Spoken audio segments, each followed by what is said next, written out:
Ketika ada orang makan, ada orang minum, dan itu belum waktunya, belum masuk di pertengahan malam, dia makan dan minum di waktu jam 10, kemudian di jam 9, maka belum dikatakan sebagai sahur.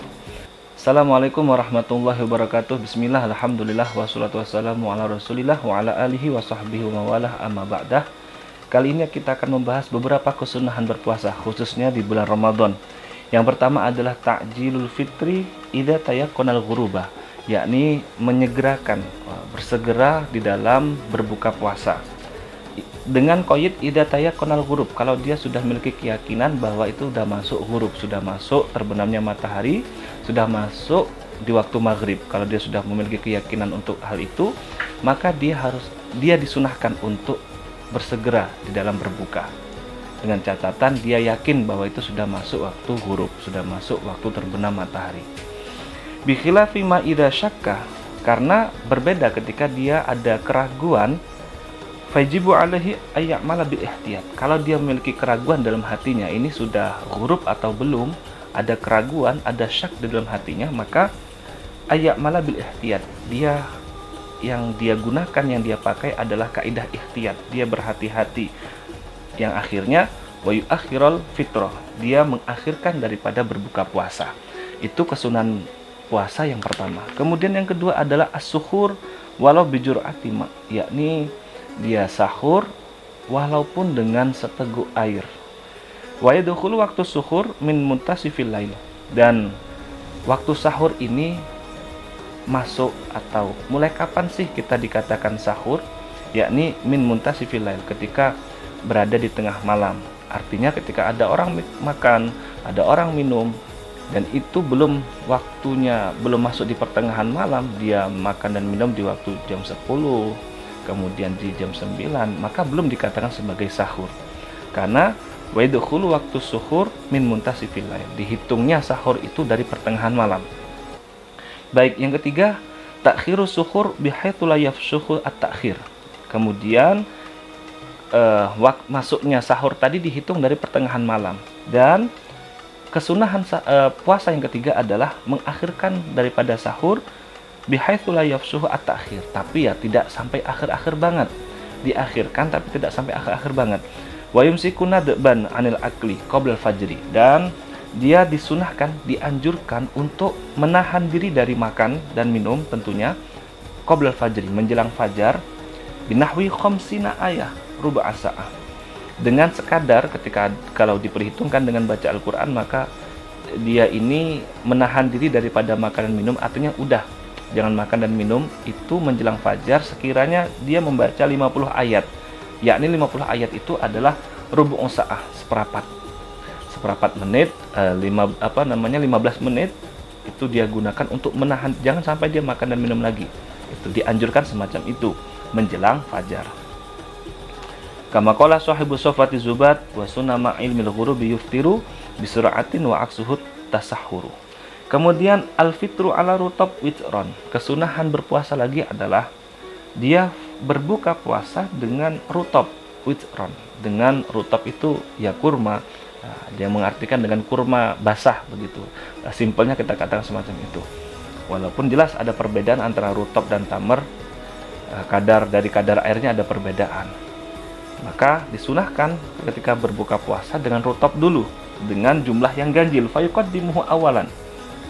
Jadi sebelum dia mengkonsumsi yang lain-lain, sebelum dia mengkonsumsi cendol, sebelum dia mengkonsumsi mungkin makan-makan yang lain, kemudian sirup dan sebagainya, dia mengkonsumsi rutab dulu dengan witron, dengan jumlah yang ganjil. Itu yang disunahkan. Kemudian fa'ilam yajid fabusrin fatamrin fama'in, ada urut-urutannya, ada tamar, kemudian ada air zam-zam, fama'in, kemudian air putih, fahulwun fahalwa, manisan ataupun halwa. Di sini ada perbedaan antara hulwin dan halwa. Baik, perbedaan antara hulwun dengan halwa adalah, kalau al-hulwu wa huwa ma lam tamassahun nar kal asal wa zabib, yakni hulwu itu, kalau jadi ada istilah hulwu sama halwa itu udah berbeda. Kalau hulwu itu ya manisan yang memang alami, natural, dia belum tersentuh oleh api, sebagaimana asal, madu, wazabib. Jadi kalau ada orang mengkonsumsi madu begitu, madu ini dikatakan sebagai khulwu, manisan yang memang natural manisnya, yang tidak tersentuh oleh api. Artinya dia tidak dimasak. Kemudian halwa, wahwa masak sunar. Kalau halwa itu sudah tersentuh oleh api, artinya dia diolah begitu.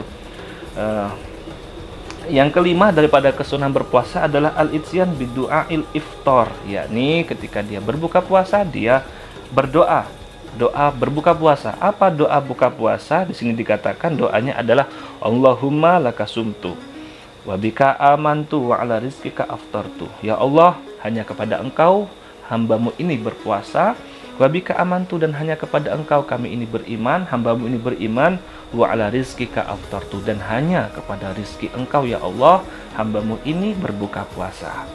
Dhahaba al-dhama wa talatil uruq wa thabatal ajru insyaallah. Alhamdulillahilladzi a'anani fasumtu wa razaqani fa aftartu. Allahumma inni as'aluka bi rahmatika allati wasi'at kulla syai'in anta ghfirli. Kemudian itu doa yang warid, wa yad'u bimasya. Kemudian dia boleh berdoa dengan doa-doa apa saja yang dia kehendaki. Yang keenam daripada kesunahan puasa di dalam saum, di dalam siam, dan khususnya Ramadan adalah taftiru shaim. Taftiru shaimin lima fihi min ajri akabir, yakni memberikan bukaan, memberikan bahan untuk orang-orang yang puasa ini dia berbuka, memberikan bahasanya takjilan, memberikan menu buka puasa bagi orang-orang yang berpuasa.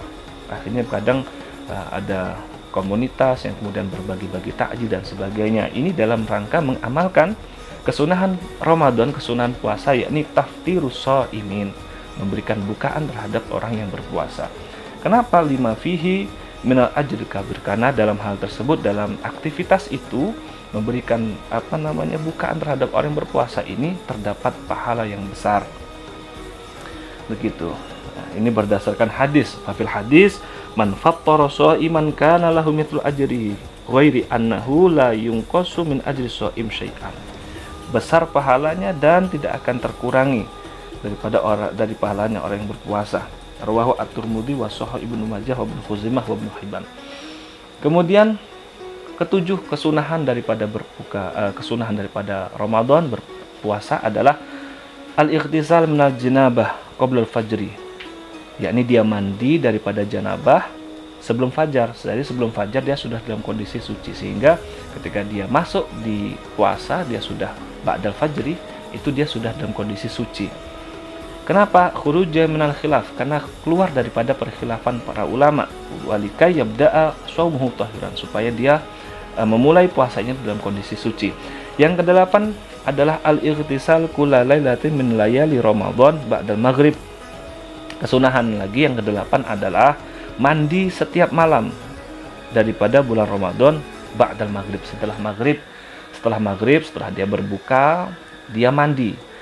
Tujuannya apa? Lika yang syafalil qiyam, supaya ketika dia mengerjakan ibadah, dia mengerjakan sholat tarawih dan sebagainya, ini punya etos, semangat dia mengerjakan ibadah-ibadah itu, karena sudah dalam kondisi fresh kan, semacam itu. Maka kemudian ketika ba'dal maghrib, setelah dia berbuka puasa, dia mandi. Lika yang syafalil qiyam. Yang kesembilan adalah al-muhafadhah ala sholati tarawih min awali lailatin ila akhir lailatin. Yang kesembilan adalah menjaga agar senantiasa dia mengerjakan sholat tarawih dari malam pertama sampai akhir, min akhiri lailah, min awali lailatin ila akhiri lailah. Mulai kapan ini sholat tarawih dan sampai kapan? Ya mulai dari masuk ini awali lailatin ila akhiri lailah, sampai akhir malam. Qala alaihi salatu wassalam, yang disampaikan oleh Rasulullah SAW, man qoma ramadhana imanan wa ihtisaban, barang siapa yang mengerjakan ibadah di bulan Ramadan dengan iman dan ihtisab, maka ghufira lahu ma taqaddam min dzanbihi, Allah akan hapus, Allah akan ampuni dosa-dosa yang telah lampau daripada dosa-dosanya. Wal maksud bi qiyam Ramadan, kata para ulama, yang dimaksud dengan hadis Nabi qiyam Ramadan adalah sholatut tarawih. Jadi dalam hadis Nabi ini bukan dengan bahasa tarawih begitu, tekstualnya enggak, tapi dengan bahasa qiyam Ramadan, mengerjakan ibadah di malam Ramadan. Itu yang dimaksud adalah sholat tarawih, menjaga agar senantiasa dia sholat tarawih. Kemudian yang ke-10 adalah ta'akkudul muhafadzah ala sholatil witri, yakni menjaga diri untuk senantiasa mengerjakan sholat witir. Wa yakhtasu witru Ramadan bi thalathi khususiyah, dan witir Ramadan ini terkhususkan dengan beberapa 3 khususiyah, dengan 3 keistimewaan, yakni annahu tusanu fil jamaah, sholat witir itu disunahkan untuk berjamaah. Kemudian yang kedua, wa yusanu fi al-jahru, sholat witir disunahkan untuk dikeraskan di dalam bacaannya. Yang ketiga, wa yusanu fi al-kunut fi nisfi al-akhir min Ramadan ala mu'tamad, dan yang ketiga adalah disunahkan untuk kunut pada bagian yang akhir daripada bulan Ramadan menurut pendapat yang mu'tamad. Kemudian kesunahan berpuasa khususnya di bulan Ramadan yang nomor 11 adalah al-iktsar min tilawatil Qur'an bitadabburin, yakni memperbanyak dia membaca Al-Qur'an dengan catatan bitadabbur, dengan mengangan-angan daripada isi dari apa yang dia baca dari Al-Qur'an. Waqad warada fil athar, dalam sebuah athar dikatakan Ramadhanu syahrul Qur'an, Ramadan adalah bulannya Al-Qur'an. Yang ke-12 al-iktsar minas sunan, memperbanyak daripada amal-amal sunnah. Karawati bis sholawat, sholat sunnah rawatib, wa sholati duha, sholat sunnah duha, wa tasbih wal awabin, sholat sunnah tasbih dan awabin. Yang ke-13 kesunahannya lagi adalah al-iktsar minal a'malis sholihah, memperbanyak dari amal-amal sholih, kasodaqah, bersedekah, wa silaturahim, wa huduru majalisil ilmi, hadir di majelis ilmu. Namun beberapa fakta di lapangan di bulan Ramadan malah libur semua majelis ilmu. Wal i'tikaf wal i'timar wal iqbal 'ala Allah bi hifdzil qalbi wal jawarih wa da'awat al ma'thur, berdoa-doa dengan doa-doa yang ma'thur. Yang ke-14 daripada kesunahan berpuasa adalah al-ijtihad fi asril awakhir wa tahari lailatul qadar, yakni dia berusaha di 10 akhir bulan Ramadan untuk memperoleh daripada Lailatul Qadar. Fiha wa fi autariha akadu. Kemudian yang ke-15 taharil iftar ala halal, berusaha yang namanya berbuka puasa ya dengan yang halal.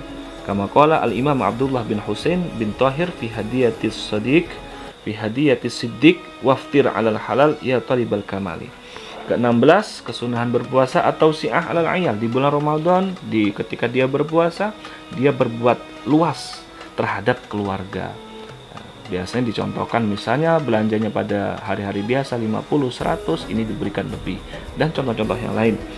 Ke-17 tarkul lagwi wal musyatamah, kesunahan berpuasa yang lain adalah yang nomor 17, dia meninggalkan lagwu wal musyatamah, ia meninggalkan hal-hal yang tidak berfaedah kemudian berkata tidak baik terhadap yang lain, musyatamah.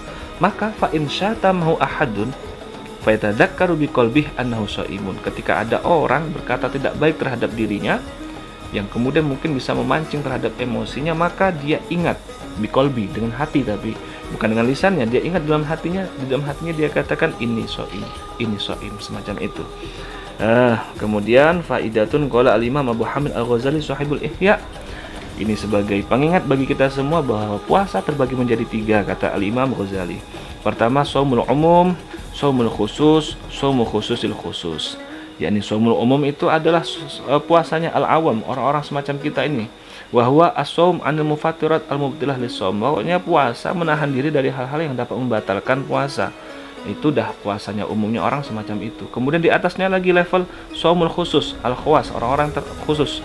Wa huwa al-shaum 'anil ma'asi, yakni naik level, dia bukan sekedar menahan diri daripada hal yang membatalkan puasa, tapi juga menahan diri daripada bermaksiat. Yang ketiga adalah shaumu khususil khusus, di atas levelnya lagi khawasul khawas, yakni puasanya as-saum amma siwallah, dia berpuasa daripada berpandang melihat daripada selain Allah Subhanahu wa taala. Andai kata dia ini yang dia pandang itu adalah selain Allah Subhanahu wa taala, maka dia batal puasanya. Ini levelnya semacam itu. Jadi yang ketiga, level teratas adalah khawasul khawas, khususul khusus, puasanya orang di atasnya khusus, yakni berpuasa amma siwallah, daripada selain Allah Subhanahu wa taala. Wallahu a'lam bishawab, mudah-mudahan bermanfaat. Assalamualaikum warahmatullahi wabarakatuh.